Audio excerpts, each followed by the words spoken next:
Opa. Tá ao vivo? Deixa eu... Ai, socorro.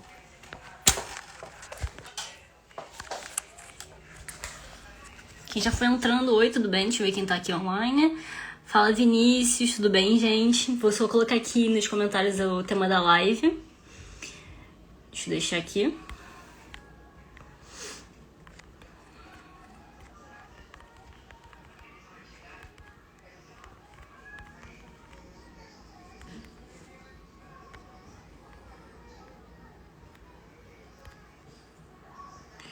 Pronto, o tema da live. Como é que vocês estão, gente? Tudo bem? Olá, Carol. Como é que vocês estão? Todo mundo preparado pra aula? Tá aqui.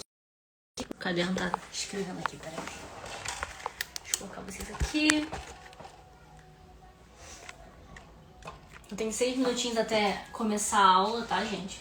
Então, se vocês precisarem pegar alguma coisa, agora é a hora. Enquanto eu salvo o PDF aqui.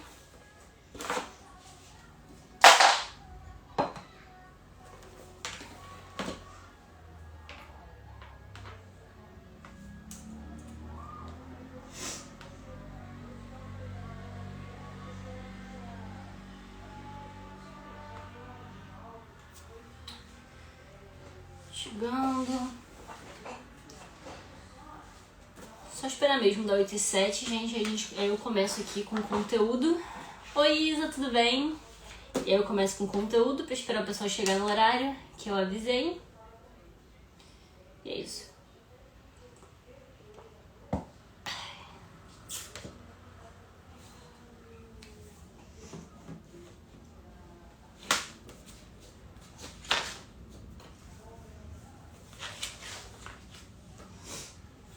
Oiê! Gente, a alergia resolveu atacar literalmente 8 horas. Mas tudo bem. Deixa eu aproximar aqui um pouquinho. Peraí. Agora sim. Tô aqui com alguns ingredientes aqui na mesa. Tô com uma nervoso de não esbarrar em nada. Olá, Jonathan, tudo bem? Oi, pessoal do Mirandas, tudo certo? A live vai ficar gravada, excelente lembrança. A live vai ficar gravada até domingo, às 11h59. Mas é bem importante que vocês já vejam tudo, especialmente se você for acompanhar o evento completo, para você poder pegar a lógica por trás de todas as aulas. A gente vai começar hoje falando sobre ingredientes e suas funções. E todas as aulas seguintes vão fazer sentido se você assistir as aulas. Se por um acaso você perder, e assiste a aula anterior, pra você ficar inteirado, porque vai ser completamente uma progressão. Hoje a gente vai falar sobre os ingredientes e as funções dele, e essa aqui pra mim é a aula mais importante pra você pegar todo o enredo e dominar qualquer receita de cookie, independente que seja uma minha dentro do curso. Sabe aquela receita que você já testou em casa e às vezes ela dá certo, às vezes ela dá errado e você não sabe muito bem por quê? Agora você vai solucionar esse mistério. Você vai olhar para o ingrediente, vai lembrar e vai falar, putz, é por isso, é porque eu tirei um pouquinho da farinha, porque eu não fiz exatamente como a receita pedia, eu não pesei o ovo.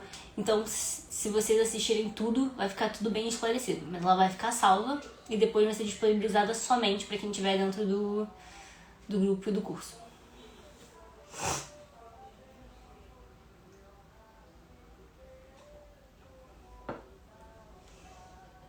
Olá, Babi.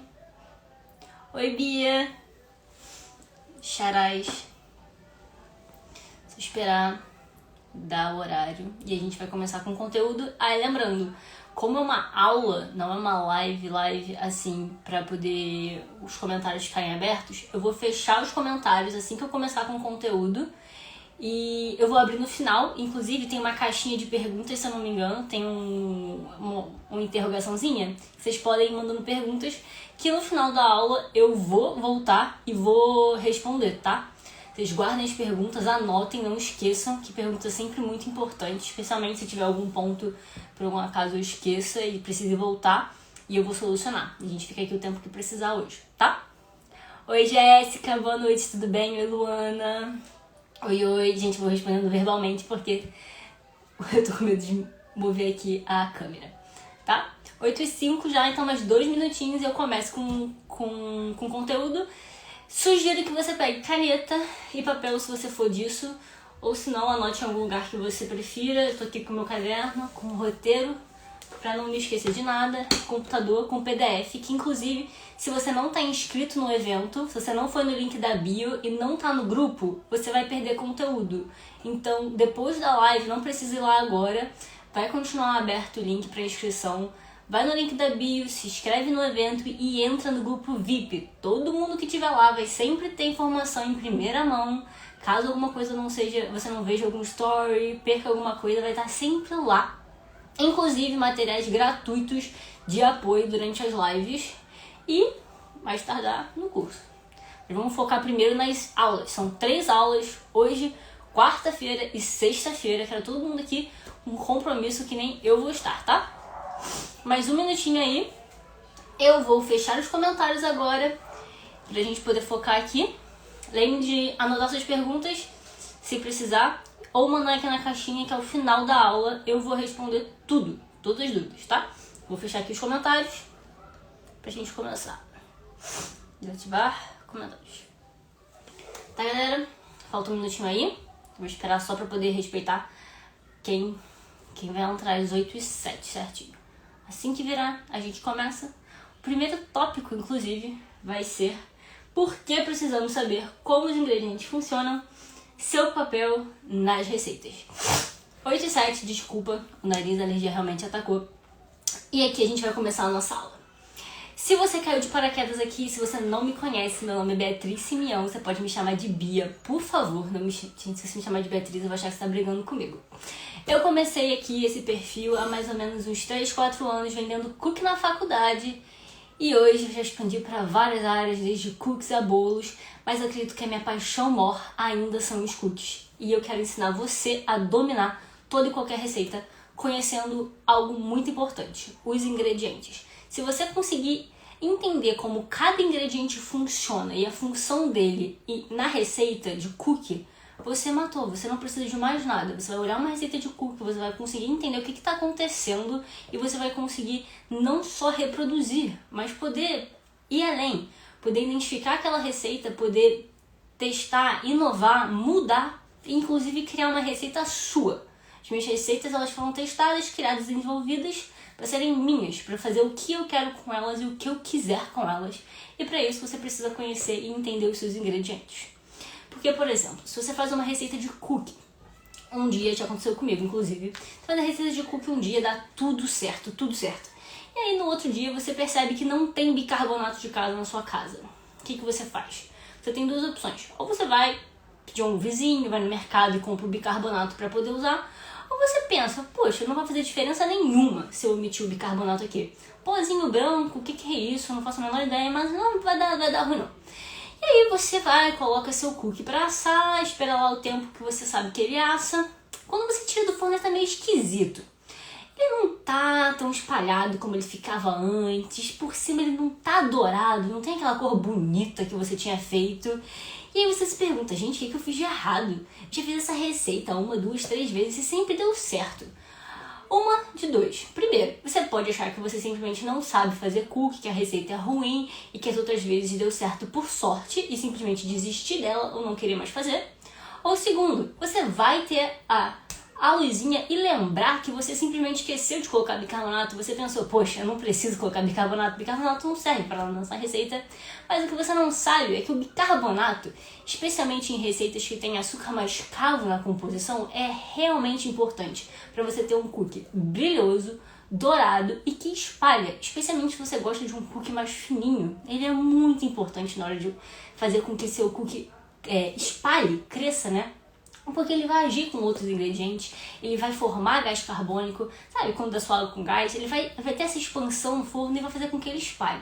Então, antes de você pegar uma receita, alterar, tirar alguma coisa, ou simplesmente fazer porque você não tem algum ingrediente, dê uma olhada no que faz, no que acontece se você tirar.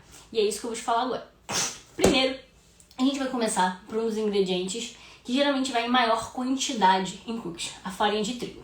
É um ingrediente que todo mundo está familiarizado, todo mundo usa. A gente usa para bolo, pão, cookie, torta, enfim, uma infinidade de coisas. E para que a farinha de trigo serve nos cookies?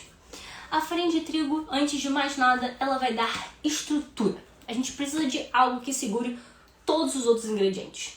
A gente tem ali na massa ovo, manteiga, açúcar, algumas receitas podem até levar leite. Então todos esses ingredientes eles adicionam umidade, que são líquidos. Eles vão acrescentar umidade, né, na massa. E a gente precisa de alguma coisa que segure, que dê forma, que dê estrutura. E a gente precisa da farinha. Sem a farinha e a estrutura que ela traz, que vem das proteínas dela, do glúten que vai se desenvolvendo, às vezes mais, às vezes menos, vai dependendo da receita. Num cookie a gente não quer desenvolver o glúten, porque isso resultaria num cookie duro e esquisito. Num pão a gente quer desenvolver bastante, porque aí você vai segurar todo o ar, vai permitir que ele cresça, fique bonito e com um centro macio.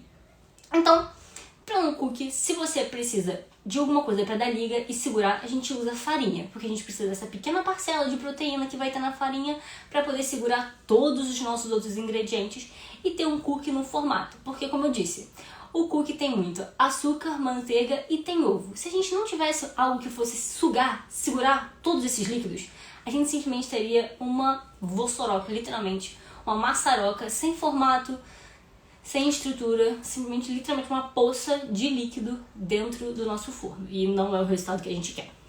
Então, é para isso que a gente tem a nossa farinha. E um outro ponto muito importante é que farinha. Porque aqui no Brasil não é muito comum a gente achar tipos diferentes de farinha.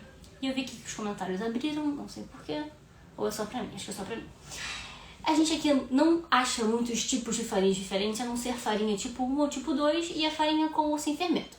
Mas na confeitaria, quem já pesquisou, quem já foi buscar, a gente sabe que tem 3 tipos de farinhas mais comuns. E eu vou te dizer cada um deles. O primeiro é a nossa farinha normal. Se você já pesquisou em algum site americano ou foi em outras fontes sem ser brasileiras para pesquisar uma receita, algum outro conhecimento, você já deve ter lido sobre a AP Flour ou All-Purpose Flour, que é a farinha de mesa que a gente tem aqui.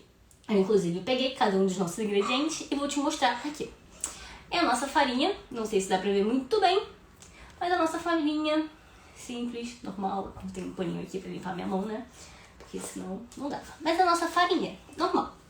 Essa farinha, ela tem uma característica que a gente gosta muito, que é uma concentração média de proteínas. Lembra que eu te falei que nem sempre a gente quer desenvolver o glúten nas receitas? E cookie é uma delas? Então, a farinha de trigo normal, a tipo 1, sem fermento, ela tem essa característica. Ela vai ter ali entre 10 a 12% de proteína na composição dela apenas. Isso é muito bom. Por quê? Porque vai dar estrutura suficiente no cookie, não vai deixar ele duro e nem vai deixar ele muito mole e esfarelento. Diferente da cake flour, que é a farinha para bolo. Já a farinha para bolo é também uma farinha bem comum de ser usada, especialmente nos Estados Unidos, para fazer cookies. Mas ela tem um porém. Ela tem um percentual de proteína mais baixo. Ela fica mais ali entre 5% e 8% de proteína. E qual a diferença? O que isso muda? Você tem menos estrutura. Apesar dela conseguir segurar mais líquido, ela é mais esfarelenta. Ela tem menos liga do que a farinha normal. E o que isso acontece quando a gente usa num cookie? Você pode ter um cookie mais quebradiço, inclusive menos macio por dentro. Apesar de deixar bolos melhores, ele pode deixar o seu cookie pior. Porque a gente quer uma textura completamente diferente e uma reação muito diferente com os outros ingredientes. Então, se você usa uma farinha com um pouco menos de proteína, você pode ter o resultado contrário do que você gostaria.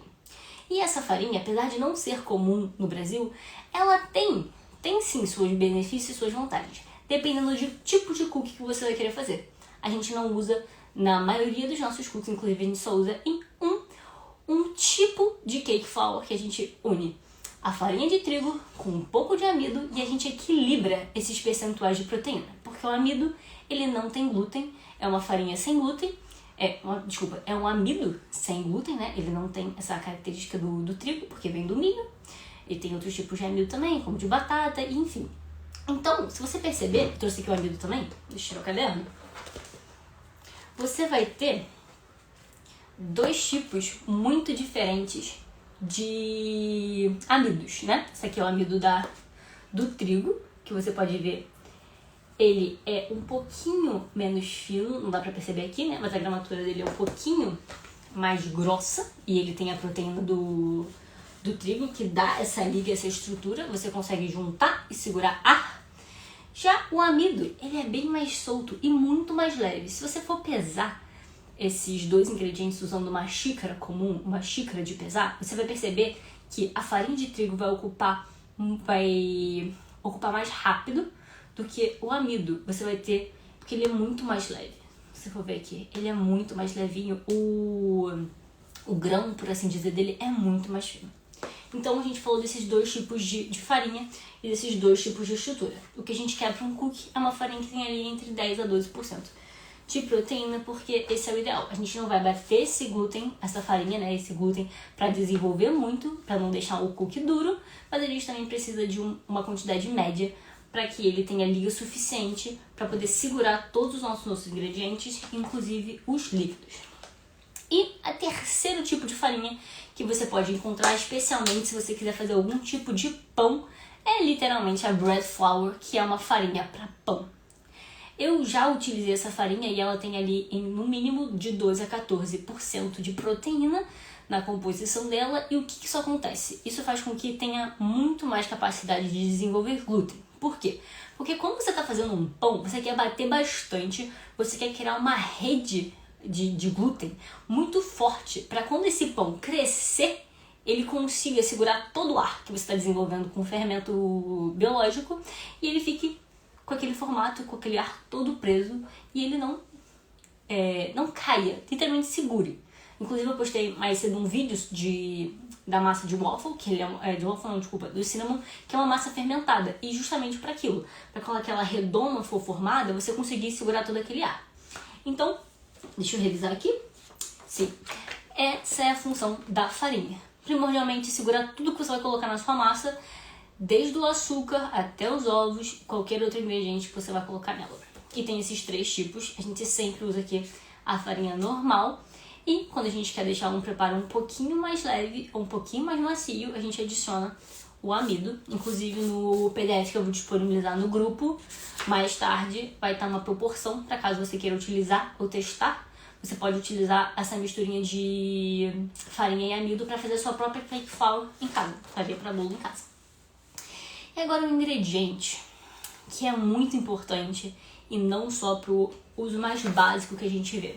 É inclusive um dos ingredientes que faz o cookie acontecer, e em uma das maiores proporções que a gente tem é o açúcar. Toma um olhinho d'água aqui. O açúcar. Primeiro a gente vai começar falando do açúcar refinado. O açúcar refinado tem uma característica bem simples para começar, que é de adoçar. A gente pega o açúcar refinado, a gente utiliza, inclusive esqueci de pegar, mas a gente sabe como é que é o açúcar refinado. A primeira característica que a gente sabe dele é que ele adoça, ele traz sabor, isso é um fato. Mas, não sei se você já fez um bolo e esqueceu, por exemplo, de colocar o açúcar no bolo. Eu já fiz isso e eu fiquei achando minha massa extremamente estranha, extremamente seca, e eu fiquei me perguntando o porquê daquilo. E aí eu lembrei que eu não tinha colocado o açúcar. E contrário do que a gente acha ou pensa, o açúcar, ele não é um ingrediente seco. Ele também não é propriamente um ingrediente líquido. Ele fica ali no mais ou menos. E por que disso? Porque o açúcar, parecido com o sal, ele tem uma característica de absorver a umidade do ambiente dele e dos alimentos que ele está próximo. Se você perceber, você derramar um copo d'água no açúcar, primeiro ele vai incorporar, vai misturar, né? E depois ele vai se dissolver. Então, não é como uma farinha. A farinha não se dissolve nas coisas, ela se mistura. Mas os açúcares, né, eles se dissolvem. Então, a gente não considera ele um ingrediente seco, mas sim um ingrediente ali que traz umidade, além de doçura e estrutura. Ele vai ser um componente crucial junto com a manteiga e o açúcar mascavo para poder dar ali a base da umidade dos nossos cookies, do nosso preparo. Porque a gente geralmente começa todos os preparos, literalmente todos os preparos, juntando a manteiga em algum tipo de forma que ela vai estar, a gente vai falar isso mais pra frente, e o açúcar. É sempre assim. Seja pra gente começar a desenvolver estrutura, seja pra gente começar a desenvolver umidade, ou simplesmente para começar a dissolver esse açúcar e incorporar ele para que o resultado final não seja uma massa granulosa, que você fica sentindo os pedaços de açúcar na sua boca. Então, por isso que a gente começa sempre os preparos com isso. E, além de trazer doçura e umidade, sem o açúcar refinado, a gente não tem a crocância característica dos cookies. Por quê? Açúcar, quando ele junta com os outros ingredientes, ele se dissolve. Então ele fica uma coisa só. E geralmente fica uma coisa bem líquida, porque geralmente você coloca a manteiga, ele vai se dissolver, e a manteiga, quando ela derrete, ela vira líquido. O ovo já é líquido por natureza, e com a farinha ele só se mistura, ele não derrete. Então, quando a gente vai assar esse cookie, o que acontece? Todos esses ingredientes que a gente misturou, especialmente quando você faz em algum processo que você vai derreter o açúcar na manteiga, ou você bate o açúcar na manteiga, você está dissolvendo.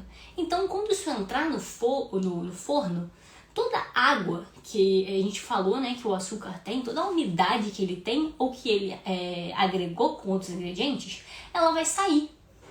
E o que acontece? Quando você tem alguma coisa que tem bastante água, mas também tem outros ingredientes, e você esquenta, aquece, você diminui isso e você evapora aquela água. E esse açúcar, quando a água que tem ali naquela mistura, ele evapora, ele fica crocante.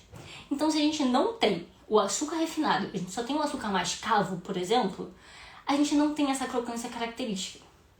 Porque o açúcar mascavo, diferente do refinado, ele já é muito mais úmido e ele não tem tanto refino. Então, quando ele vai evaporando, ele não fica tão crocante quanto o açúcar refinado.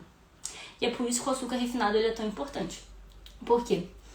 Ele vai simplesmente evaporar e o que vai sobrar é a mistura dele com os outros ingredientes, que vai formar aquela casquinha crocante que a gente tanto ama. E a coloração dourada. Porque, como você sabe, por exemplo, no creme brulee, a gente tem ali o açúcar e ele carameliza. Então, em conjunto da água sair e os outros ingredientes ficarem, a gente tem a casquinha, a cor e o sabor do açúcar. O açúcar refinado é isso. Agora, o açúcar mascavo é bem semelhante. Ele já não traz tanta estrutura para os nossos preparos como o açúcar refinado, porque ele é menos refinado e como ele vem de um processo mais próximo do melado do que o açúcar refinado, ele é um açúcar bem mais úmido. Não sei se eu vou conseguir mostrar aqui, mas se você pegar e apertar ele, calma aí. Se pegar e apertar, ele fica mais firminho, tá vendo? Eu consigo formar algo com ele. Porque aqui ainda tem bastante umidade e bastante sabor e aroma de melado de cana. Então é um produto muito mais próximo do melado da cana em si do que o açúcar refinado, que já passou por mais processos de refinamento e também de branqueamento, para poder ficar com essa corzinha bem branquinha que a gente conhece o açúcar refinado. Então, quando a gente junta e usa o açúcar mascavo junto com o refinado, o que a gente faz? O açúcar mascavo não só traz o sabor de melado, que para mim é essencial nos cookies, eu uso em todos os cookies, como a gente traz umidade, mais umidade ainda. Então, se você estivesse usando só açúcar refinado, você ia precisar aumentar a quantidade de líquido na sua receita. Por quê? Porque você está tirando boa parte da umidade que o açúcar mascavo traz e substituindo tudo pelo açúcar refinado, que não tem tanta umidade. Ele simplesmente pega a umidade dos ingredientes, mas ele em si não é tão úmido. Tanto que eu não consigo apertar o açúcar mascavo e formar nada. Enquanto o açúcar refinado, eu não consigo formar nada. Enquanto o açúcar refinado, eu já consigo formar. Ele tem aquela umidade residual que você consegue apertar e ficar com um formatinho ali por causa dessa umidade residual dele ser menos processado. E ele tem um componente muito importante para os cookies. Quem já fez, já comeu, sabe que quando um cookie é bem feito, é claro, não aquele cookie seco, você tem algumas texturas dentro dele. Seja num cookie mais macio, seja num cookie mais fino, ou seja nos mais robustos. Quando você tem um cookie mais fino, isso é mais perceptível, porque é o tipo que as pessoas querem. Quando você morde ele, ele é bem pegajoso, ele pega bem na parte do dente, sabe? Como um caramelo. Por quê? Justamente por conta dessa umidade extra que o açúcar mascavo tem, junto com os outros ingredientes, eleva a quantidade de umidade, ele fica menos seco e fica com essa textura pegajosa característica do açúcar com manteiga. Já em alguns outros cookies que você pode ver, que eles são mais altos e macios, essa característica é um pouquinho menor, porque geralmente a gente tem um pouco mais de farinha, então a umidade do cookie ela desce um pouco, e aí esse efeito é diminuído. E a última característica bem importante do açúcar mascavo é justamente que ele é um produto que ele não é básico, ele é ácido. O pH dele é baixo. E isso vai ser muito importante quando a gente for falar sobre o bicarbonato e por que a gente usa bicarbonato na nossa receita. De modo algum, o açúcar mascavo vai deixar a sua receita ácida ou azeda. Mas essa propriedade dele, né, essa propriedade físico-química dele, vai agir lá na frente com o nosso agente fermentador, que é o bicarbonato, para dar não só a textura perfeita, o sabor perfeito, mas toda a composição ficar ideal do jeito que a gente gosta. Na minha preferência, um cookie crocante por fora, úmido e chewy por dentro. E tudo isso tem tudo a ver com todos esses elementos e todos esses ingredientes funcionando juntos e em conjunto, cada um com a sua característica. Agora, o ingrediente literalmente mais importante, e ele altera e modela tudo dentro do universo dos cookies, ao meu ver, que é a manteiga. A manteiga, ela faz ou desfaz um cookie. Por quê? Porque dependendo do tipo e qual ponto a manteiga tá, você obtém um cookie fino, obtém um cookie um pouco mais alto e macio, ou obtém um cookie bem mais robusto, quebradiço e úmido. Então, se você quer realmente dominar como você faz os cookies, você precisa dominar o ponto da sua manteiga.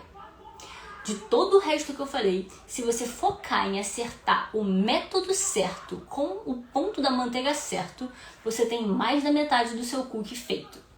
E eu vou te contar por quê. Aqui eu tenho a manteiga em ponto pomada. Eu só não vou tocar porque minha mão vai ficar melada e não dá. Mas aqui ela simplesmente está na temperatura ambiente. E como a gente não está num dia quente, ela está ali nos seus 25, 30 graus, que ela ainda está na textura de creme. Tô tentando procurar alguma coisa aqui pra mexer, mas não tem. Ela tá na textura de creme. Isso aqui é muito importante para algumas coisas, que eu vou começar pela característica principal da gente usar manteiga nos cookies, que é a plasticidade. Plasticidade é a capacidade da manteiga de, primeiro, incorporar ar, e segunda, de ser maleável, tipo massinha de criança mesmo. Você pode pegar a manteiga, espalhar, bolear, dependendo da temperatura dela, e ela vai tomando vários formatos, tanto que a gente consegue modelar ela na hora que tá fazendo do formato que a gente quiser, e ela pega esse formato. Mas ela só tem essas características se ela não tiver derretida. Então, se ela ultrapassar o ponto de fusão dela, que é quando ela derrete, ali nos seus 37 graus, que é basicamente a temperatura do nosso corpo, ela já não tá apta a ficar com essa característica dela, que é a melhor característica que a manteiga tem. Porque nenhuma outra gordura, a não ser margarina, acho que é margarina, se não me engano, deixa eu consultar aqui, é margarina e banha, mas as que a gente usa pra fazer cookie só tem margarina e só tem manteiga. Deixa eu ver aqui, peraí que eu perdi. É isso aí. Manteiga, margarina, banha e gordura vegetal. São as únicas gorduras que você tem essa característica de plasticidade, que é justamente a capacidade dela ser maleável e dela conseguir incorporar ar. E por que a gente gostaria de incorporar ar na manteiga? O primeiro método que a gente faz, não sei se você já vai ter um bolo, vai ter uma massa de cookie, mas nos cookies tradicionais, sem serem American ou com manteiga derretida, você começa batendo açúcar e manteiga. E esse processo é o processo de aeração. Você quer criar ali bolinhas de ar nessa mistura, para que quando elas forem para o forno, elas se expandam, o ar seja expulso, essa mistura cresça e você tenha um cookie mais altinho, macio por dentro e um pouquinho mais leve. Quando a gente derrete a manteiga, a gente simplesmente perde essa característica. Ela não tem mais como fazer isso. Por quê? Porque a manteiga é uma emulsão de água, né? Uma mistura de água e gordura. E quando a gente derrete, a gente mistura tudo. A gente literalmente quebra todas as moléculas da manteiga e a gente desfaz aquela estrutura perfeita que pode fazer 1 milhão de coisas. Então, Quando você está fazendo um cookie, que o método é começar batendo pela manteiga e os açúcares, e não diz para você fazer manteiga derretida, é muito importante que você use a manteiga no ponto correto, no ponto pomada, na temperatura ambiente. Se você não fizer isso, se por algum acaso a sua manteiga estiver um pouquinho derretida, você vai estragar todo o seu processo. Por quê? Se você fugir disso e quiser, por exemplo, rechear um cookie, você não vai conseguir.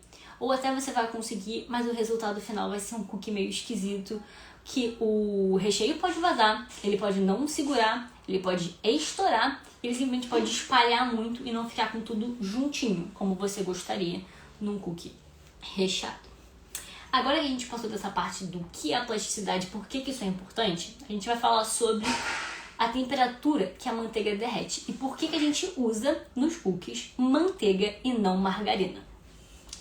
Eu sei que margarina é uma opção muito mais barata e em termos de custo-benefício pode valer a pena para muitas pessoas. E quando eu comecei a testar cookies, eu testei primeiro com margarina porque eu não queria gastar o dinheiro com a manteiga. Mas na hora de dar o veredito final, eu tive que fazer a troca. E lembra que eu falei que a manteiga ela derrete mais ou menos na temperatura do nosso corpo? Então, isso não acontece com a margarina. O ponto de fusão dela, quando ela derrete, é lá para os 45 graus. Então, quando a gente faz um cookie, a gente vai comer esse cookie, sabe aquela sensação maravilhosa de que aquilo tá tudo derretendo na sua boca, que você consegue sentir o chocolate derretendo, o cookie derretendo, e você consegue comer ele com facilidade? Isso não vai acontecer se você estiver usando margarina. Esse processo vai ser bem diferente, porque a temperatura da sua boca não vai chegar a 45 graus assim, a não ser que você esteja passando mal com febre. Então, quando a gente faz um cookie utilizando margarina e não manteiga, a gente tem essa diferença na sensação, entendeu? É super mais sobre experiência e sabor do que outra coisa, porque em termos de composição, a margarina foi feita para parecer uma manteiga. Mas na experiência final do seu cliente ou na sua experiência final em casa, você não vai ter o mesmo produto. E a margarina não tem sabor de manteiga. Ela não chega aos pés da manteiga. E o que a gente quer num cookie perfeitamente amanteigado, que derrete na boca, e a gente quer comer, é que tudo faça sentido, tudo derreta na sua boca e você tenha toda essa composição correta. Então, esse é um dos motivos porque quando a gente vai trocar, a gente não troca pela margarina. Porque apesar dela ter também essa capacidade de ser maleável, incorporar ar, ela segue não sendo manteiga. Ela não consegue trazer sabor, ela nem sempre consegue trazer... sabe quando você tem aquele brilho por fora do cookie e ele tá amanteigado? Isso pode não acontecer também com a margarina, justamente por toda essa questão de temperatura e composição, porque na margarina tem a gordura vegetal. Então, além de a gente ter falado da plasticidade, que a manteiga derrete na boca e que ela traz sabor de manteiga que só manteiga pode trazer, eu vou entrar na questão da estrutura. Eu falei pra você que a gente quer a manteiga porque ela consegue bater e a gente gosta de incorporar ar para fazer os preparos, especialmente se você quiser fazer um cookie recheado. Ela vai trazer estrutura junto com todos os outros ingredientes e como ela mantém o formato dela em diferentes temperaturas, por exemplo, gelada ela é gelada, temperatura ambiente ela é temperatura ambiente, ela é mais maleável, mais macia e derretida ela é derretida. Então, quando a gente está fazendo um cookie para rechear, a gente precisa que ela esteja nessa temperatura de ponto pomada, uma temperatura de ambiente. Porque senão a gente não tem estrutura no cookie suficiente para aguentar essa massa. Se a gente derreter a manteiga, como eu já falei, a gente simplesmente tira toda a estrutura que ela é capaz de segurar, destrói ela e simplesmente não consegue fazer um cookie com que um recheio consiga ficar dentro. Simplesmente não dá. E é por isso que os tipos de pontos de manteiga são muito importantes. Porque se você fizer um cookie e quiser ele mais amanteigado e não queira rechear, você derrete. Porque o que você quer ali é desenvolver mais sabor. Então, não tem problema nenhum você utilizar a manteiga num outro ponto, num outro tipo.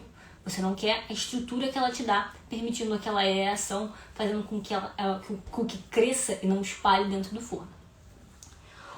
O próximo ponto que a gente tem é a maciez. Como a gente falou, e todo mundo sabe, manteiga é fonte de gordura, e gordura deixa os preparos macios. A gordura é uma coisa macia, se a gente for apertar, por exemplo, o ursinho, o cachorro, tem um bolo, a gente sabe que aquilo foi feito com uma gordura porque ele é fofinho. Então, quando a gente quer um cookie, a gente não quer um cookie duro por dentro. E isso envolve muitos fatores, todos os fatores que eu estou mencionando aqui. Mas a gordura é essencial para poder garantir isso. Por quê? A manteiga gelada, ela é gelada. Quando ela está à temperatura ambiente, ela é macia. Quando ela derrete, ela derrete. Mas depois que ela volta a esfriar, ela se mantém. Ela não tem aquela mesma estrutura, mas como ela foi derretida só no processo do forno, quando ela volta para a temperatura ambiente, ela segura o formato dela. E por dentro de um cookie normal, não tradicional, que não seja com manteiga derretida, ele vai estar macio. Tudo estando equilibrado, ele vai estar completamente macio por dentro. E aí você tem o resultado que você quer, dessa maciez. A gente já falou de sabor, a gente já falou de textura, e agora tem uma terceira informação muito importante, que é o dourado, a coloração. A manteiga também é responsável por isso, e eu vou te explicar o porquê. A manteiga ela é uma gordura que ela não é só gordura. A exemplo do óleo de coco, do azeite, que são 100% gorduras. Eles não têm nenhum tipo de outro sólido ou água na sua composição. Já a manteiga não. Ela tem mais ou menos 80% de gordura, 20% é água mais sólidos do leite. Nesses sólidos do leite nós temos açúcares. E quando a gente tem proteína, açúcar, a gente tem a reação de Maillard, que nada mais é do que aquela coloração dourada que a gente tem quando a gente chega a certa temperatura e a gente tem algum tipo de proteína e algum tipo de gordura num preparo. É aquele dourado que quando você sente o cheiro, ela está acontecendo. E a gente só obtém isso quando a gente utiliza todos esses ingredientes, como a gente tem açúcar e tem proteína de outras fontes no cookie, mesmo sem a manteiga, obviamente isso ia acontecer. Mas a manteiga, além dela ser maravilhosamente saborosa, ela tem a coloração amarelada, ela intensifica o sabor dela dentro desse processo quando a gente assa.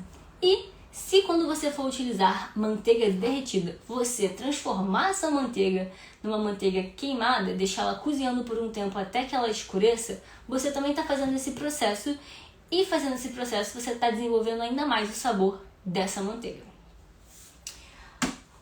Último ponto, que pode ser um fator muito curioso, especialmente a pessoa que me perguntou sobre cookies veganos.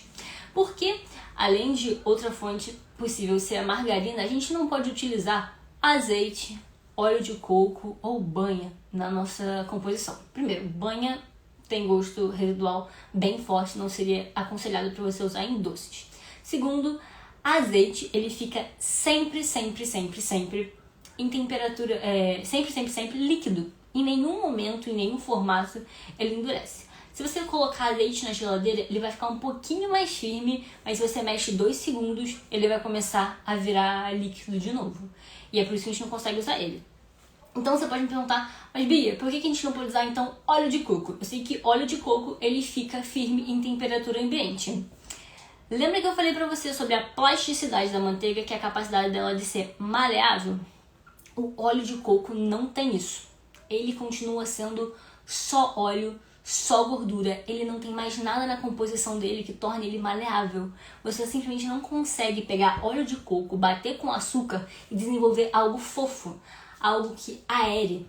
Então, nesse tipo de preparo em específico, em alguns outros também eu vou explicar por que você não pode usar, você não deveria usar sem saber mexer. Não tem como usar o óleo de coco, especialmente se você for fazer uma massa para rechear. Você não tem como desenvolver aquela estrutura de creme que você precisa entre a manteiga e os açúcares para poder conseguir fazer um formato bom, um formato que tem estrutura que simplesmente não vai quebrar ou se desfazer no forno. E é por isso que a gente não consegue usar esses outros tipos de gordura, porque eles não têm estrutura em si para poder formar nada que segure, porque eles são só 100% gordura. E se você quisesse utilizar o óleo de coco para alguma receita de cookie, você teria que ser realmente uma pessoa com um estudo mais aprofundado e testar muito. Porque como o óleo de coco ele é 100% gordura e a manteiga ele é só 80% gordura, toda essa gordura extra que você tem no óleo de coco, você precisa reajustar em toda a receita. Ou seja, você além de estar adicionando algo líquido a mais na massa, você está adicionando gordura extra na massa. Então você simplesmente não pode manter os outros ingredientes iguais, porque senão você simplesmente vai ter algo que vai se tornar muito mais crocante, muito mais oleoso e muito mais sem estrutura, porque não tem nada a mais para você agregar ali e segurar aí que vai conter aquele óleo extra. Então, se você quer se aventurar testando alguma coisa com óleo de coco, saiba que você precisa estudar e rebalancear todos os outros ingredientes da receita. Como eu não sou especialista, da vez que eu fiz, eu simplesmente consultei uma receita que eu achei online e fiz. E aqui não é o foco de produtos nesse tipo, veganos, justamente porque precisa de um estudo completamente à parte. Mas agora você já sabe por que não dá pra trocar um pelo outro sem ter que fazer diversos ajustes. Próximo ponto que a gente tem aqui. Tomar um gole do café, para vocês poderem respirar também, e eu também. Próximo ponto que a gente tem aqui, ovo. Ovo é um ingrediente extremamente importante porque ele dá liga. Eu acho que é um dos ingredientes que realmente tudo que você acha que o ovo faz, ele realmente faz. Não tem nenhum mistério quanto a ele. Ele vai dar liga no preparo, vai trazer mais umidade e um pouquinho de gordura por conta da gema. A liga do ovo é espetacular porque ele é basicamente proteína e gordura. Então você bate, junta isso em todos os ingredientes e ele junta tudo. Se você não tiver a quantidade de ovo ideal na sua receita, duas coisas podem acontecer. Sua receita fica simplesmente mega quebradiça e muito difícil de trabalhar, apesar de o resultado final poder dar certo se tiver uma quantidade ali mínima suficiente para você hidratar a sua massa. Segundo, a sua massa pode simplesmente não dar liga e não servir para você poder bolear, porque ela não vai se juntar, ela não vai ter umidade suficiente e não é só adicionar algum líquido, você precisa realmente adicionar algo que vá segurar e ter estrutura, porque o ovo ele tem estrutura, ele tem diversos tipos de... A composição dele é de proteína, então isso vai se ligando com as outras coisas e ele enrijece, forma e segura tudo. O ovo é tipo mágico. Ele é perfeito para isso, tanto que quando a gente precisa ajustar uma receita, que é uma receita vegana, por exemplo, às vezes dos maiores desafios é como substituir o ovo, porque ele simplesmente dá conta de tudo. O ovo é realmente básico, assim, você precisa dele porque você precisa de liga e você precisa da umidade com a liga que ele traz. Não tem para onde fugir. E um ingrediente talvez menos... Que quase ninguém olha e fala, putz, isso é muito importante. Inclusive tem ovo aqui, eu esqueci de mostrar, mas não quebrei o ovo pra mostrar pra vocês. É o meu queridinho, o bicarbonato de sódio. E por que ele é o meu queridinho, o bicarbonato de sódio? Porque eu só uso bicarbonato de sódio em todas as minhas receitas. Eu não gosto desse querido fermento aqui, essa marca não está patrocinando. Eu não gosto de usar fermento. E eu vou te dizer por quê. Fermento foi feito para você poder acrescentar em qualquer receita, basicamente, sem ser uma receita que precise de fermento biológico, precise fermentar desenvolvendo gás, para você deixar preparos mais leves e aerados e um pouco mais macios. Então, ele é um produto que pode ir em basicamente qualquer coisa. E se você lembra do início da nossa aula, quando eu estava falando do açúcar mascavo, ele é um ingrediente ácido. E se você não percebeu, não tem nada básico aqui. Eu não falei também, né? Não tem nada que tenha um pH, tipo, básico. É tudo regular. Então, eu preciso de alguma coisa para interagir e agir com essa parte ácida da minha receita. E o bicarbonato de sódio nada mais é do que esse ingrediente. Ele é um sal básico que vai interagir com todos os meus componentes ácidos da minha receita. E ele vai simplesmente liberar gás quando ele estiver no forno e vai trazer todas as características que eu mais amo no cookie. Um cookie que vai espalhar o suficiente, seja ele um cookie mais fininho, um cookie mais robusto ou um cookie recheado, que ele não é nem muito robusto, nem muito pequeno. Ele vai trazer pra mim também aquela crocância magnífica, porque se você não consegue liberar ar, toda aquela umidade que a gente colocou no cookie, ela fica presa ali. E o que a umidade faz? Ela simplesmente deixa as coisas murchas depois de um tempo, porque ela não tem lugar nenhum para ir. Então, se eu tiver um ingrediente que eu sei que ele é ácido, você precisa saber se ele é ácido, Até pouco tempo eu não sabia que açúcar mascavo era um ingrediente ácido e era por isso que ele agia. Eu simplesmente via em todas as receitas americanas as pessoas usando muito mais bicarbonato de sódio do que fermento químico, então eu utilizava. E por isso a gente precisa tanto do bicarbonato. Ele precisa reagir. Ele tá aqui, ó. Ele é um pouco diferente do... Deixa eu ver se consigo fazer isso sem fazer besteira. Um pouco. Esse aqui é o fermento. Não sei se dá pra ver direito. Ele é bem mais branco, eu acho, que o bicarbonato. E o bicarbonato é um pouquinho mais solto. Então, o que o bicarbonato faz? Ele vai agir com os ingredientes que a gente tem na massa, que são ácidos, em especial o nosso açúcar mascavo, e em algumas outras massas o cacau, que também é um ingrediente ácido, e o vinagre, que é um ingrediente que a gente sabe que ele é ácido. E ele vai reagir liberando ar. Se você pegar aí na sua casa, se você tiver bicarbonato ou eno é isso também, né? Ele regula o seu estômago, a acidez que tá lá.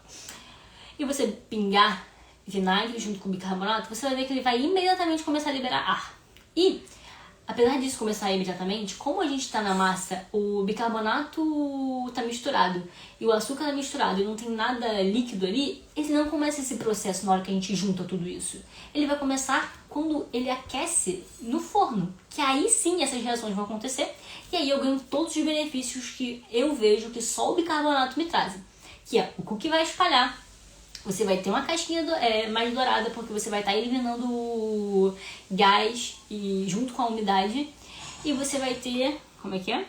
A textura ideal. Por quê? Apesar de não parecer, quando a gente está liberando ar, a gente está tirando um pouquinho daquela densidade que tem dentro do cookie. Porque se a gente só deixar líquido com farinha, a gente fica com um negócio pesado. Então o bicarbonato também vai agir como um agente fermentador e liberar parte dessa densidade por conta da liberação de gás e água. E aí você consegue um cookie um pouco mais leve, independente do tipo de cookie que você está fazendo. Seja ele mais fininho, que é um pouquinho mais denso, seja ele um cookie clássico, que nem o nosso clássico, Noir ou Blanc, que ele é mais macio e menos denso, ou um cookie NYC, que apesar dele ser bem maior do que os outros, você comendo, eu sinto que ele é um dos mais leves. Por quê? Porque além de ele ter essa combinação do bicarbonato, ele é o único que a gente junta o amido. E eu vou falar dele em seguida junto com o leite em pó.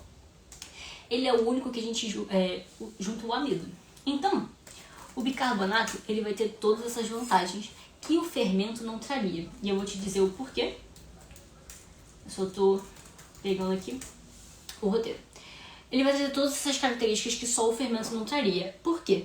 Fermento, para quem não sabe, é uma mistura de algum tipo de amido com o bicarbonato. E o que isso faz? Isso faz com que essa composição aqui seja neutra e ela possa ser usada em tudo. Por exemplo, o seu bolo de nada, bolo de baunilha. E nele você não sabe se você está balanceando alguma coisa que tenha ácida e básica. Então você só usa, porque ele é feito para isso. Para ser usado em tudo, não interferir em nada e ser usado universalmente. Então, eu não gosto dessa generalidade que o bicarbonato, o fermento tem. Então, eu simplesmente utilizo o bicarbonato de sódio para saber exatamente o que eu estou fazendo e exatamente no que eu estou usando ele. Então, tá aqui fermento em tudo. Então, é por isso que a gente não utiliza fermento e a gente utiliza bicarbonato. Agora, quando você deve usar fermento? Porque, apesar de eu não utilizar, eu acabei de te falar que eu só uso porque todas as minhas receitas têm açúcar mascavo. Se eu não tiver açúcar mascavo ou se eu não tiver algum outro ingrediente ácido, o que eu faço? Você utiliza fermento. Por quê? Se você não tiver um agente fermentador, alguma coisa que vai criar ou uma reação física ou uma reação química para liberar todo esse ar, todo esse gás e toda essa água que a gente colocou na massa, você vai ter uma pedra em vez de um cookie.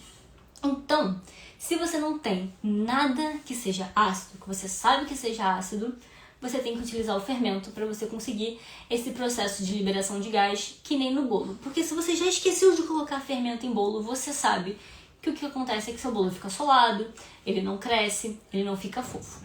Então, se você não sabe se tem alguma coisa ácida ali, se você não pesquisou, se você não conhece a receita, ou simplesmente se você omitiu o açúcar mascavo por algum motivo, que tem várias receitas que não tem açúcar mascavo de tipos de biscoito, de cookie, e precisa de um agente fermentador, aí você usa o fermento. O fermento aí vai ser seu melhor amigo. Eu não gosto por conta de todos os outros benefícios que o bicarbonato tem e porque ele dá muito mais leveza e uma textura de bolo que eu não gosto nos cookies ou nos preparos. Agora a gente vai falar de 2 ingredientes que nem sempre estão presentes na massa dos cookies, mas que podem fazer diferença, que é o amido e o leite em pó. O amido a gente usa justamente para poder transformar a nossa massa, a nossa farinha, em uma composição um pouquinho mais leve, com menos proteína. Quando a gente falou lá no início de farinhas, a gente falou da cake flour, da farinha para bolo. E ela tem um percentual de proteína menor do que a farinha normal. E aí, para a gente poder trazer um pouco mais dessa leveza, desenvolver menos o glúten e deixar o cookie mais úmido, porque ela vai sugar mais por conta dessa falta de glúten, a gente acrescenta o amido no preparo, que é o que a gente faz com o nosso cookie NYC. A gente traz um pouco do amido, deixa a massa um pouco mais fraca no glúten ali na proteína, com um pouquinho menos de estrutura, e a gente tem um cookie um pouco mais leve, apesar de ser maior, e um pouco mais quebradiço. Então, se você quer mudar um pouquinho da textura, trazer um pouco mais de leveza, deixá-la um pouco menos densa, você pode transformar ali a sua mistura de farinha em alguma coisa um pouco mais leve, acrescentando amido. Inclusive, eu vou te ensinar a proporção no nosso PDF, que vai estar lá no grupo VIP, depois que a gente finalizar a live, mais tarde. E o leite em pó. Leite em pó é extremamente opcional.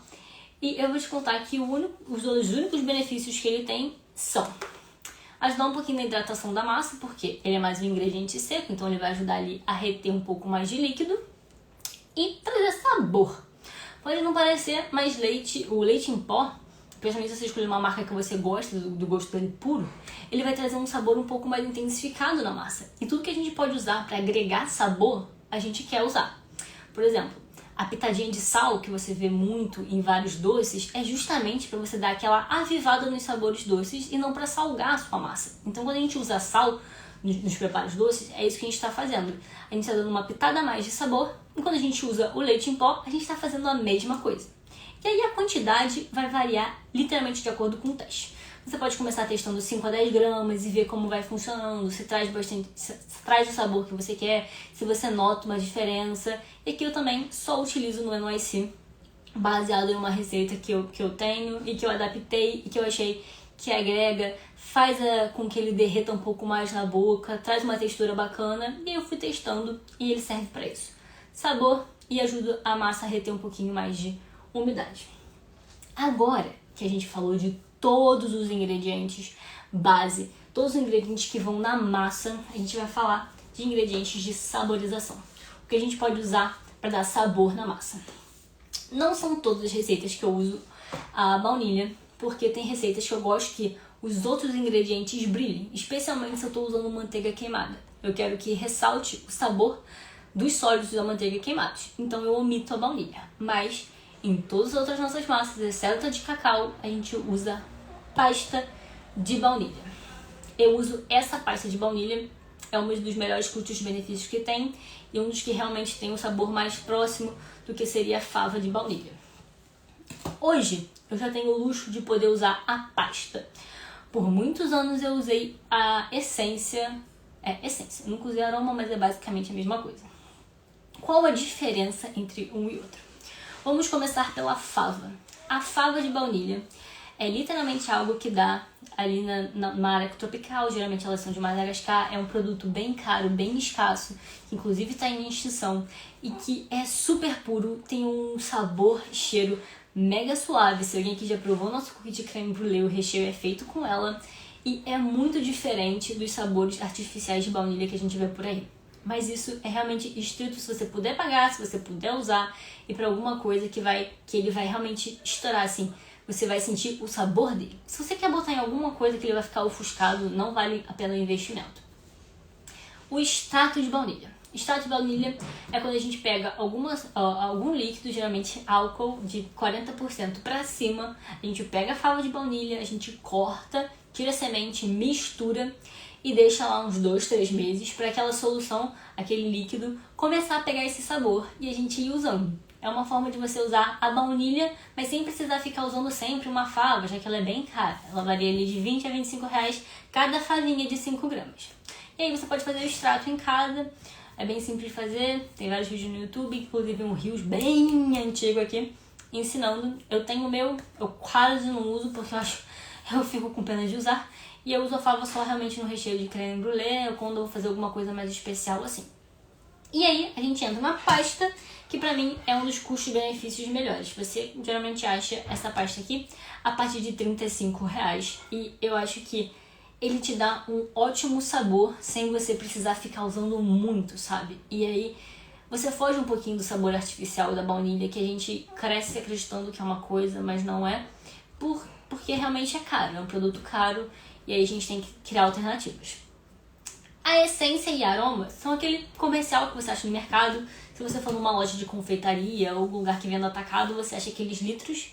E aí, ali é algo sintético que eles extraem o sabor da baunilha e aí você pode usar, não tem nenhum problema. Eu uso durante anos, continuo deixando aquele saborzinho ali de baunilha e realmente, se você puder investir na pasta, você investe, senão você vai lá e confia no extrato, não tem problema nenhum. E por último, mas não menos importante, vamos falar sobre chocolate. E aqui a gente vai falar sobre 3 tipos, um deles não é chocolate, não se deixe enganar.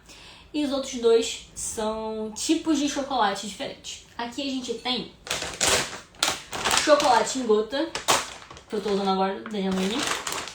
O é mesmo, meio amargo. Que a gente usa nas nossas massas. E chocolate branco, esse cal que a gente usa na massa, é uma marca que você preferir. Chocolate é aquele componente principal de qualquer cookie. Raramente você vê um cookie que não tenha chocolate. E o que você precisa saber quando você vai comprar seu chocolate? Primeiro que ele precisa estar escrito chocolate. Se tiver qualquer coisa escrito cobertura ou sabor chocolate, significa que aquilo não é chocolate de verdade. Quer dizer que ele foi saborizado de alguma forma, que a maior parte da gordura ou toda a gordura dele é de gordura vegetal, ele não tem a gordura da manteiga de cacau, então ele só tem provavelmente cacau em pó para poder lembrar, remeter ali o sabor do chocolate. E se for um chocolate cobertura branco, ou sabor chocolate branco, eu não sei o que tem ali, porque chocolate branco é só manteiga de cacau e geralmente leite em pó. Então você vai estar literalmente, sei lá, comprando açúcar amarelo. E aqui eu sempre prezo por usar ou gota ou pedaço de chocolate na massa. Se você for usar gota, é extremamente prático. Você só precisa achar uma marca que você goste e tem um bom custo-benefício para você. As marcas que geralmente eu uso são Hershey's, Cical e Genuine, que geralmente vem em moedas. Você geralmente acha em lojas no centro, pedindo com certeza na Amazon, no Mercado Livre, qualquer site você acha. E elas são muito práticas de usar. Você abre o pacote, você coloca, não tem nenhum problema. A única diferença delas para uma barra é que elas passam por esse processo de boleamento para poder formar e tem uma película de proteção para ela não se desfazer. Se você quiser usar barra, dependente do tipo, se seja as grandes ou as menores, a única coisa que você precisa fazer é achar um chocolate que você gosta, um bom chocolate, seja o leite meio amargo ou branco, ou até mesmo aqueles mais diferentes, e cortar. Você vai cortar, vai usar na sua massa. Eu comecei assim, eu sempre usava assim, porque gota sempre foi mais caro. E o legal disso é que você ganha diversos pedaços diferentes de chocolate. Então você tem pedacinhos menores, pedacinhos maiores, e aí ele fica espalhado na massa diferente. Eu não sei se a live vai fechar agora às 9 horas. Se fechar, quem mandou pergunta, por favor, manda de novo. Eu vou responder e eu abro outra live. E aí você só tem que se preocupar realmente em cortar o chocolate e colocar na massa. Agora, tem um tipo específico de chocolate que é chocolate. Ele só tem um processo que faz com que ele não fique derretido quando você asse. Que vocês já perceberam aqui nos cookies, quem já provou ou quem já viu foto, que a gota, ela tá derretida, sim, 99% das vezes. Porque a gente usa gota de chocolate. mas tem uma gota forneável que é chocolate. Ela não deixa de ser chocolate, mas é uma gota que ela mantém o formato. Então quando você coloca ela no cookie, você assa, em vez dela derreter e talvez se misturar na massa, ficar ali derretidinha por mais tempo, até você, sei lá, esfriar ele. Geralmente o chocolate, não, mesmo esfriando um pouco, ele não deixa de ficar derretido. Ela fica no formato, fica mais crocante se estiver por cima, e ela não fica com aquelas gotas que derretem na boca. Então, tem esses 3 diferentes tipos. Se você puder, não usa cobertura, porque não vai ter um sabor de chocolate, não é legal, tem só gordura vegetal. Então lembra daquela parada que eu falei sobre a manteiga derreter na boca, na temperatura do nosso corpo? O chocolate também tem isso. Quando ele é de melhor qualidade, quando ele tem mais manteiga de cacau e menos gordura vegetal, ele derrete muito melhor na nossa boca. Basicamente, assim que você coloca na sua boca, ele começa a derreter. E no Brasil, você pode olhar várias marcas famosas e um pouco mais caras, assim, de maior qualidade, elas ainda assim podem conter um pouquinho de gordura vegetal. Por quê? Porque na nossa legislação isso é permitido. Em alguns países da Europa, se você for ver chocolates belgas ou franceses, italianos, isso não acontece, porque lá eles não permitem que nenhuma adição de gordura vegetal seja feita e aquele produto ainda seja considerado chocolate, ainda que seja mínimo. Mas como o Brasil é muito quente, se a gente não tivesse essa gordura vegetal no chocolate, e aqui toda hora a gente passa dos 30 e poucos graus, tudo ia derreter. Então o chocolate não ia se dar bem aqui com a nossa temperatura, e é por isso que a gente tem essa adiçãozinha de gordura vegetal. Eu falei tudo que eu tinha pra falar. Se eu esqueci algum ponto, vocês podem falar aqui comigo. Vai estar tudo no PDF, tudo que eu escrevi, muito bem extenso, muito bem selecionado. Quero agradecer a todo mundo que tá aqui no final. Eu vou abrir agora aqui os comentários e as caixinhas e vou responder. Quem tiver dúvida, pode mandar que eu vou ir respondendo. Tive os comentários e vou aqui. Vamos lá. Mandes ao. Eu vou responder aqui. Tem como substituir por óleo de coco para fazer uma versão vegana? Então, eu falei essa parte quando eu estava falando de manteiga. Você pode sim substituir. Eu nunca tentei nas minhas massas principais substituir manteiga por óleo de coco. Por quê?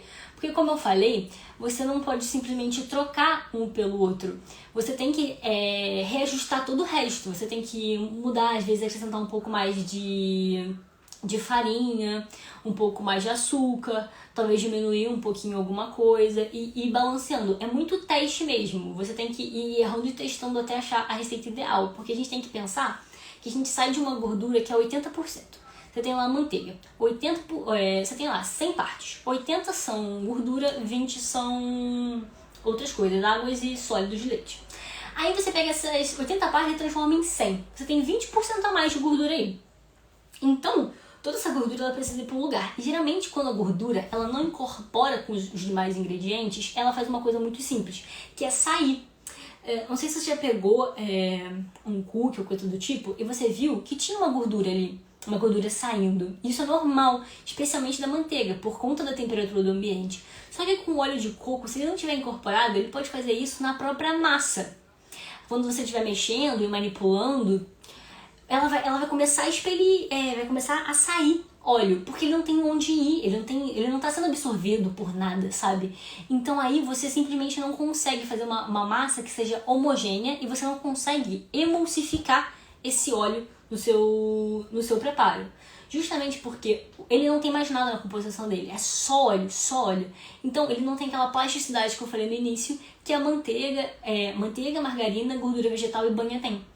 Então ele é muito mais difícil de emulsificar. Tem receitas veganas, tem pessoas que só trabalham com esse tipo de conteúdo. Inclusive mencionei a Nanda Carneiro, se você quiser ir lá, vai no perfil dela, ela tem várias receitas. Eu não trabalho com essa linha, mas você tem que pensar nisso. O que você está mudando, o que você está acrescentando, o que acontece quando eu acrescento mais gordura na minha receita, o que ela traz? Ela traz maciez, ela só traz gordura, ela traz umidade.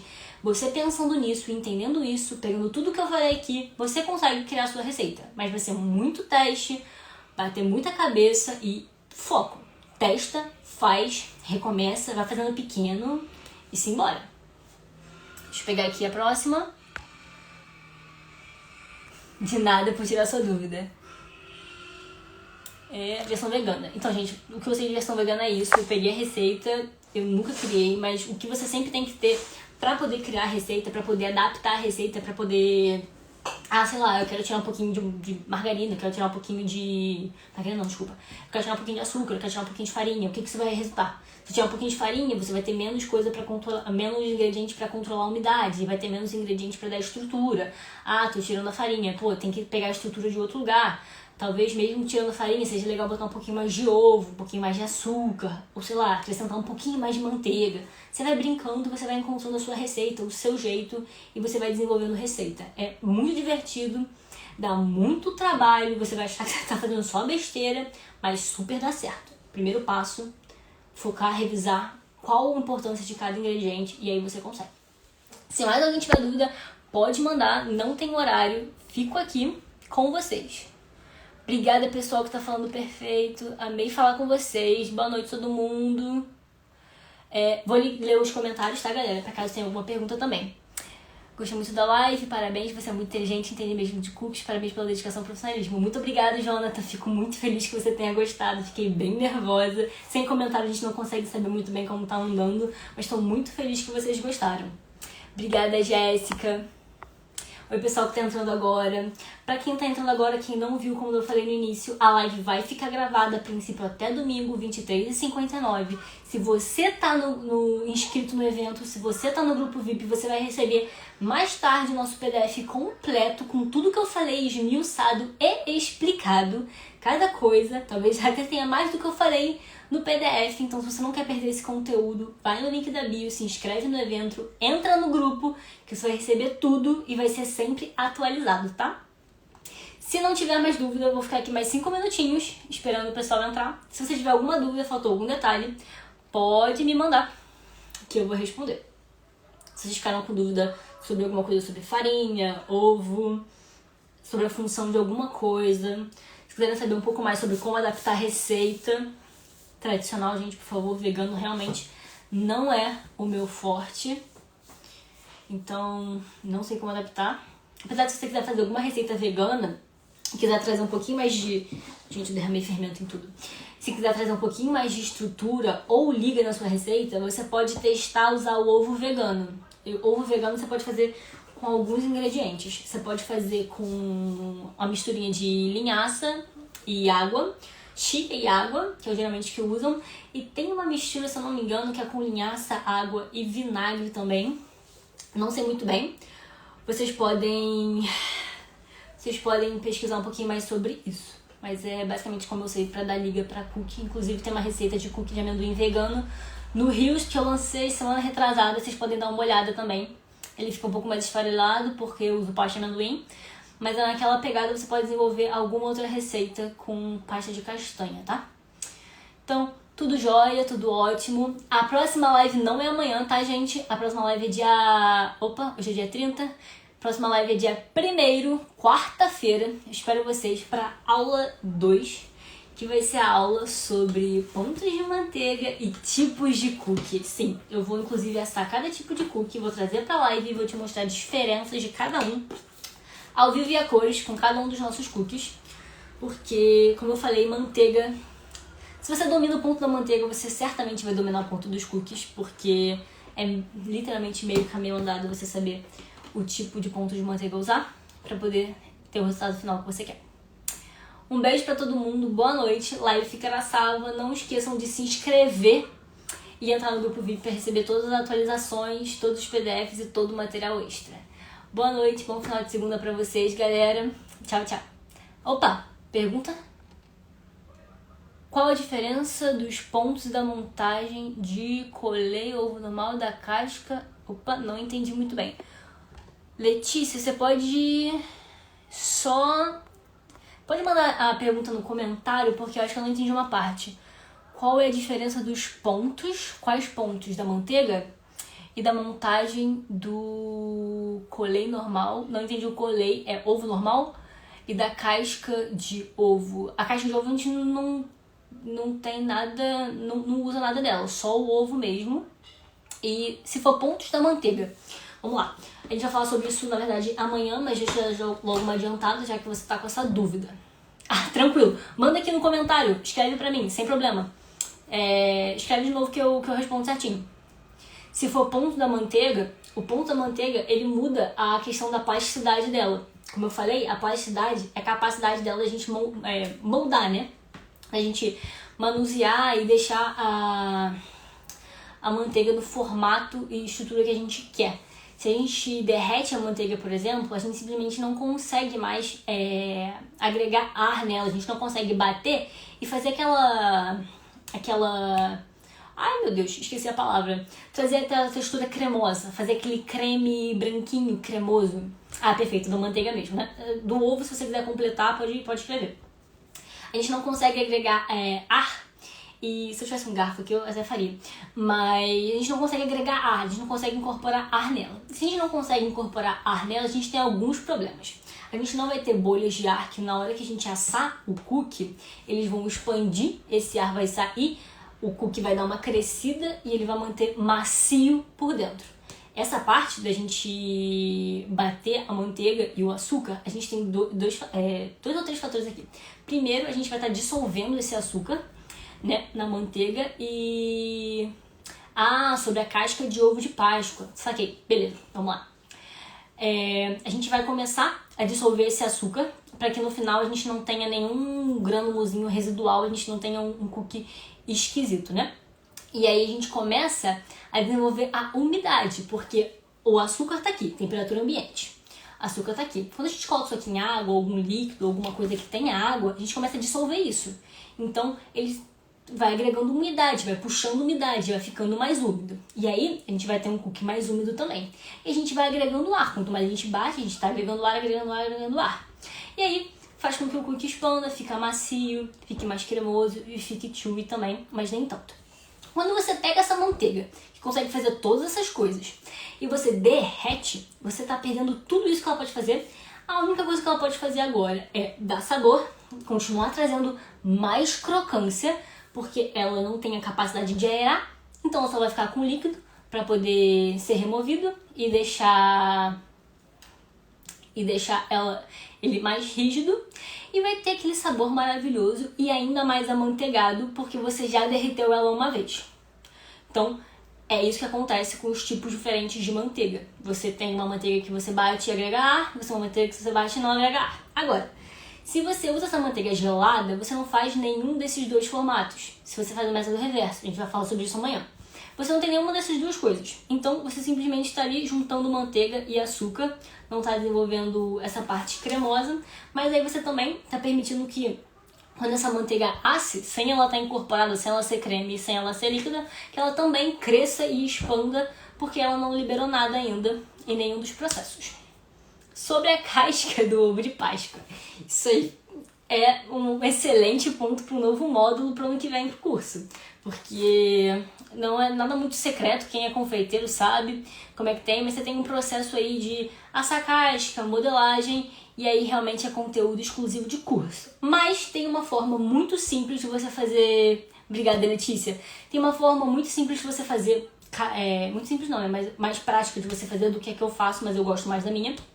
Que é comprar aquelas formas de alumínio, meia casca. Se você jogar forma alumínio, casca, ovo cookie no Mercado Livre, Google, etc., você acha. E aí você simplesmente tem que modelar, mas não é toda a massa de cookie que você consegue. Tem que ser realmente uma que tem estrutura, primeiro, para assar e segurar.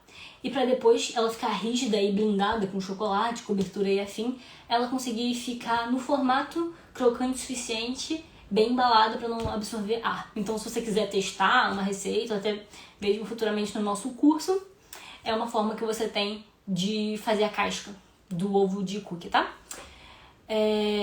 E porque são estruturas diferentes. Foi o que eu expliquei. Se você tem a manteiga num ponto, você derrete, você simplesmente destrói toda a emulsão que ela tem de água e gordura. Você pega essa liga que ela tem, né? Esse perfeito equilíbrio da água e gordura, você faz assim com ele, e aí você não tem como trazer de volta. Se você pegar a manteiga na sua casa, pegar, botar na panela, derreter, esperar, botar na geladeira, você vai ver que ela ela volta para forma sólida, mas é uma forma sólida muito mais fraca. Você pega uma colher, você enfia tranquilamente. Se você faz isso com um bloco de manteiga normal, sem ter sofrido nenhuma mudança, você não consegue. É muito mais resistente, muito mais resistente. Deixa eu voltar aqui e ver se tem mais outra pergunta. Voltando aqui, corretor. Foi. Acho que é isso. Se mais alguém tiver pergunta, pode mandar. Se não, fecho aqui e a gente se vê dia 1º para poder falar muito mais sobre tipos de manteiga. Tipos de ponto de manteiga e tipos de cookie, que foi o que eu falei. Você tem um ponto de manteiga, você tem um ponto de cookie. Beleza? Obrigada, gente. Muito obrigada a todo mundo que ficou aqui. Se alguém tiver mais alguma dúvida, pode mandar pro direct. Fico feliz em responder. Não se esquece de se inscrever lá no link da bio para receber todos os materiais extras e e-mails da gente, avisando vocês de tudo que vai acontecer aqui nessa semana e mais pra frente no nosso curso. Um beijo, boa noite pra vocês, bom descanso.